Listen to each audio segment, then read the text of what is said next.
நம்ம வாழ்ந்துட்டு இருக்கோமா, வாழ வைக்கப்பட்டிருக்கிறோமா?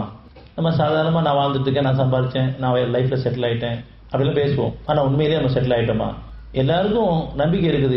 எதன் மேலேன்னு சொன்னால், நம்மகிட்ட இருக்கக்கூடிய அறிவு, பொருள், சொத்து, நகை, அல்லது என்னுடைய வலிமை, அல்லது என்னுடைய படிப்பு, அல்லது என்னுடைய சொந்த பந்தங்கள், என்னுடைய பிள்ளைங்க, அல்லது பேங்க் பேலன்ஸு, இதெல்லாம் ஒரு அனுகூலமாக நமக்கு இருக்கும் பொழுது நான் வாழ்க்கையில் செட்டில் ஆகிட்டேன்னு சொல்கிறோம், அல்லது நான் வாழ்க்கையில் ஜெயிச்சிட்டேன்னு சொல்கிறோம்.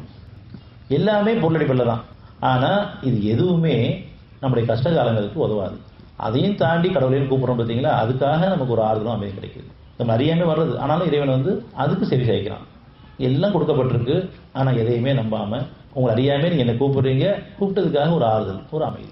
அப்படி நம்ம சோதனை காலங்களில், கஷ்ட காலங்களில் வேதனை அடையும் போது கடவுள் ஒருத்தருக்காக நம்மளை காப்பாற்றுவார், அல்லது கடவுள் ஒருத்தர் இருந்தால் என்னை காப்பாற்றுவான் அப்படிலாம் நம்ம பேசும்பொழுது, உள்ளுக்கு நினைக்கும் பொழுது, அல்லது நம்ம யாருக்கு எந்த பாவம் பண்ணலையே அப்படின்னு சொல்லாமல் நான் யாருக்கு என்ன பாவம் பண்ண தெரியலையே அப்படின்னு உணரும்போது, அப்போ நம்ம கிட்ட வர்றோம், நம்ம கடவுள் நம்ம தொடர்பு ஏற்படுது.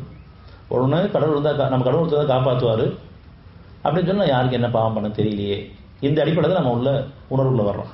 அப்படி உள்ள வரும் பொழுது உங்களுக்கு சொந்தமாகவும் அறிவிக்கப்படும் நம்மளை பற்றி.